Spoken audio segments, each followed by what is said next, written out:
अस्सलाम वालेकुम रहमतुल्लाह।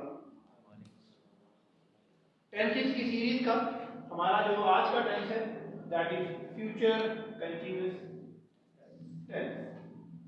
इससे पहले हम present indefinite, present continuous, present perfect, past indefinite, past continuous, past perfect कर चुके हैं और हम फ्यूचर इंडेफिनिट टेंस भी कर चुके हैं। फ्यूचर सीरीज के दो टेंसेस हैं जिसमें से एक फ्यूचर कंटिन्यूअस टेंस, इसको भी कंप्लीट करेंगे। उर्दू मीडियम स्पेशली ये सारे के सारे सेशंस जो हैं वो रिकॉर्ड भी किए जा रहे हैं।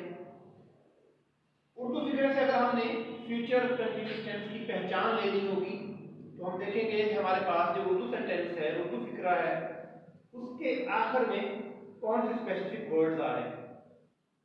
अगर उर्दू फिक्रे के आखिर में रहा होगा, रही होगी, रहे होंगे, रही होंगी वगैरह हो तो फौरन हम पहचान जाएंगे कि ये कौन सा टेंस है, future continuous tense.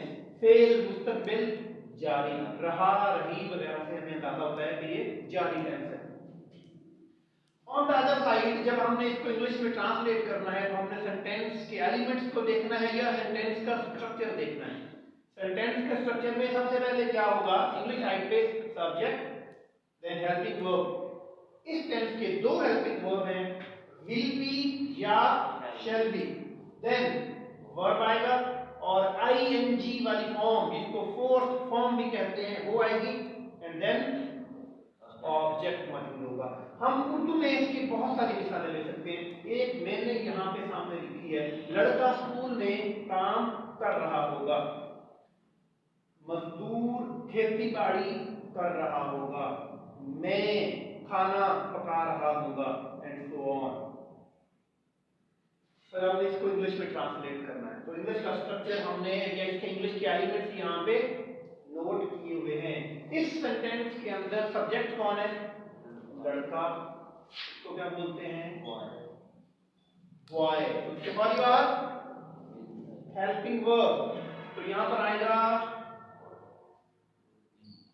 Will be. Verb की fourth form work, worked, worked और चौथी फॉर्म कौन सी है, working. Boy will be working. ये एक्चुअल सेंटेंस है। कहां काम कर रहा होगा, स्कूल में, विल बी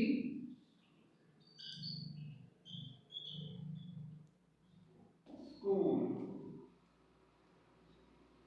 इसी सेंटेंस को हमने नेगेटिव सेंटेंस में कन्वर्ट करना है तो बहुत आसान है। क्या होगा, विल बी या शैल बी जो कि हमारे हेल्पिंग वर्ब्स हैं, उसके बाद एनओटी नॉट आएगा। Boy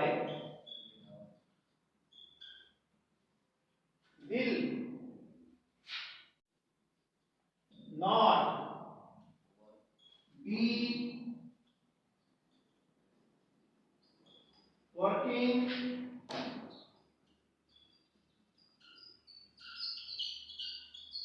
in the school. याद रखेंगे नॉट हेल्पिंग वर्ब के बाद आएगा। ठीक हो गया। देन इसी की फोर्थ फॉर्म आ जाएगा, थर्ड फॉर्म आएगी सेंटेंस की हमारे पास, वो क्या है, इंटरोगेटिव या सवालिया इकरा। वो क्या होगा, क्या लड़का स्कूल में काम कर रहा होगा। क्या होगा जी, हेल्पिंग वर्ब कहां आएगा, शुरू में, will boy be working in the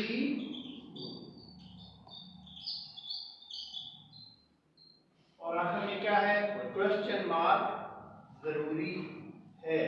I repeat, Urdu sentence में अगर हमने पहचान करनी हो कि फ्यूचर कंटिन्यूअस टेंस है तो क्या होगा, उर्दू फिक्र के आखिर में आ रहा होगा, रहा होगा, रही होगी, रहे होंगे, रही होंगी, या इस तरह की कोई और एग्जांपल भी हो सकती है।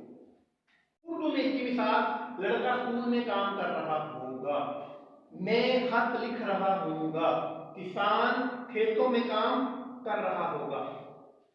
फौरन हमने इंग्लिश स्ट्रक्चर पे आना है। इंग्लिश सेंटेंस का स्ट्रक्चर क्या हो सकता है या उसके एलिमेंट्स कौन कौन से होंगे?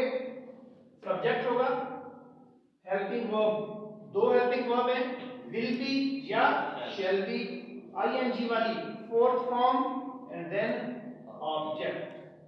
Boy will be working in the school, boy will not be working in the school, will boy be working in the school.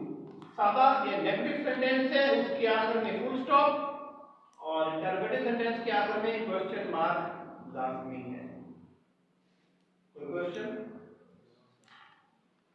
Viewers, अगर आपका कोई सवाल है तो आप कमेंट बॉक्स में पूछ सकते हैं, इंशाअल्लाह I will reply. Thank you very very much.